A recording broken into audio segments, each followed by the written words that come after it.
Welcome back to the channel. What I'm going to do today, we're going to take this casing off because I'm going to fit a 19 tooth front sprocket with a new chain and new rear sprocket. The parts from Hitchcock's in the UK should be here this week, and I know my parts from India are in Bulgaria now, but they're in customs. So I'm afraid that's as how long is a piece of string before they turn up, to be honest. Sometimes they get through customs reasonably quick, then for other reasons they could be there a couple of weeks. I hope not like, but we'll see how we get on. So what I'm going to do, I'm going to remove this casing anyway, and I'll get the sprocket off. Then when we're ready to continue with it, we'll turn the camera back on and you can see what we do. Right, I'll see you in a bit. We're, as you can see, I've got all the casing off and everything. I've done all my checks on my cam gears and everything. Now, what I'm doing today, I'm replacing my front sprocket. So I'm going to put my sprocket and new chain on. I've already fitted the rear sprocket, new rear sprocket to the wheel, because I had to have the wheel out yesterday. Right, I need to take this nut off. I've already knocked the lock tab back, as you can see, just so it's quicker on the camera. Right. I'll use got a snap-on power gun here. It's a lot better than trying to block the sprocket and put a great bar on it. I'll just buzz that sprocket nut off then. Right. 46mm nut, outside diameter. Right. Now that come off easy because I had already loosened it, to be fair.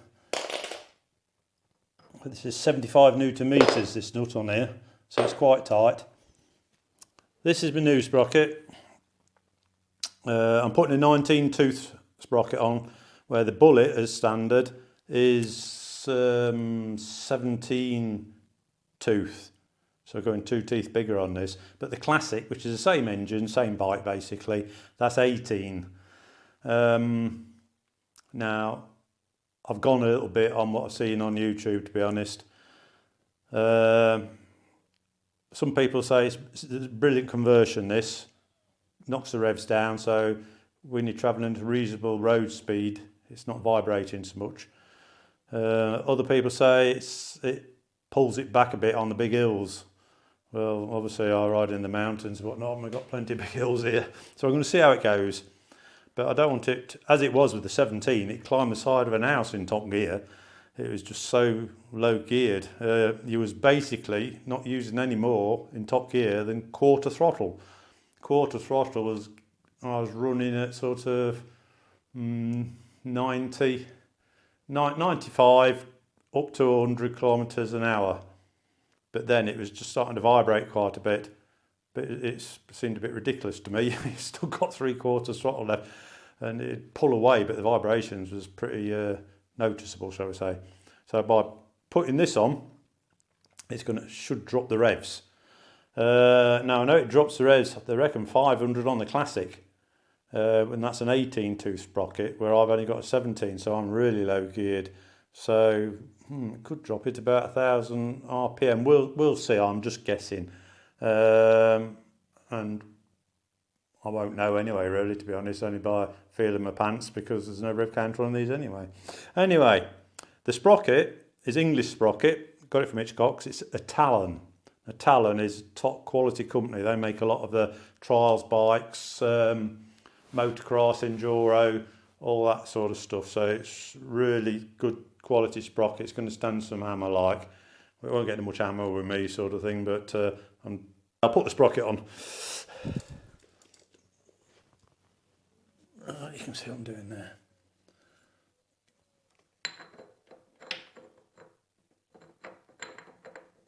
And there we go. Replace the lock tab. Like so. The nut Now this nut, I'm just going to buzz it up with the gun to put it on, and then I'll set it when I've got the chain on and everything. I can lock it up really good, because it needs to be, the nut there when it's tightened is 75 Newton meters, which is a fair bit like. So it's going to take a bit of holding, but as many of you know now, I do like to use a torque wrench. But I'm going to buzz it up with the gun for a start, and then we'll see how we go now. I'll see if I can lock it off here and get a torque wrench on it. Yeah, right. I'll just buzz it up a bit.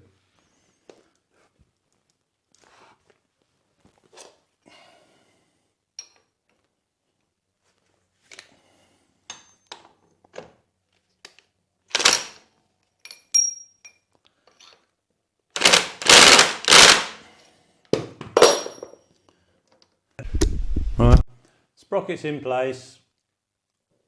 I've lightly tightened that nut. I'll check it with tighten it up, finish it off with a torque wrench when I get the chain on. Right, next job is the chain. I'm using DID. It's 530. It's the 50VX, and it's 102 links. There you can see.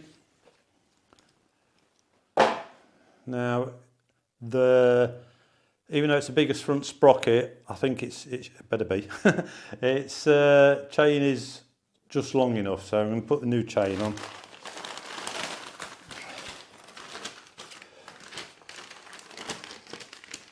And there it is.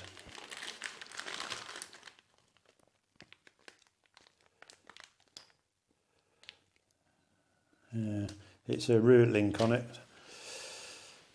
which is good, but not always best. But well, it is the best, but it can be awkward if you've got punches to repair. But it's not so bad on this, because you can get the rear wheel out on this without removing the chain and sprockets. It leaves the chain and sprockets and rear hub on the swinging arm, and the wheel will drop out that side. So yeah, a rivet one is best. Split link don't come off a rivet one, does it? Right, well, I'll feed the chain round and get it in place, and then I'll turn the camera on again.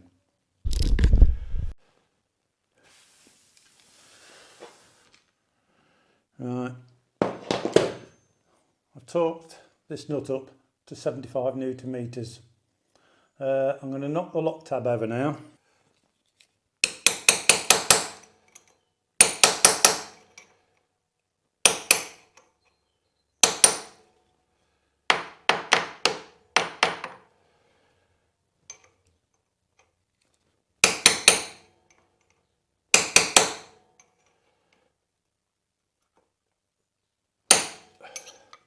That's it. That's chain sprocket on, lock nut tightened to 75 Newton meters, lock tab over. Chain tension, I'll give it a run when I get everything back together, see how it is. That's, I don't know if you saw one of the previous videos I did.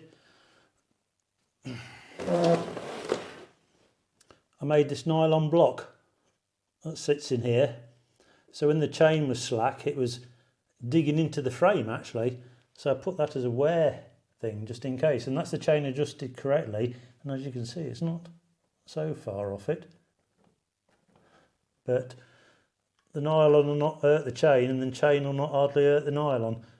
Certainly won't be bashing the bottom of the frame anymore. I think the main problem on it was the chain was absolutely worn out and poor maintenance. There's not been adjusted, but it's there for the future. It's like if you, I suppose if you're away on a long trip, so I might take this to Romania this year. If we're away 3 or 4 days, the chain shouldn't stretch because it's a brand new O-ring chain, DID. But if it did, that would stop causing any damage anyway. Just a useful tip if anybody's interested, especially if you've got the 19 tooth front sprocket on, because the other thing it'll stop, I'll just show you.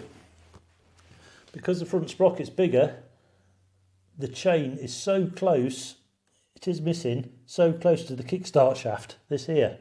If you look under here, look, there's not much gap. This here is going to help keep the chain away from rubbing on the shaft. On the 17.2 sprocket, it wasn't a problem because there's quite a lot of clearance, but there isn't much there at all, is there? It looks less on the camera, I think, than what it actually is. I would say there's maybe 5 mil or so, but that's not a lot, is it? But this nylon block will keep the chain off that. If the chain can drop down, let's see if I can push it. Yeah, see, it will cut it the kickstart shaft, so that should hold it up. Right, so I'd best get the casing on next. Casing's back in place. All the bolts have been put in the holes. Now, I've just got to tighten all the bolts up to 10 Newton meters, so I'll get on and do that.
There you go, casing's all tightened up.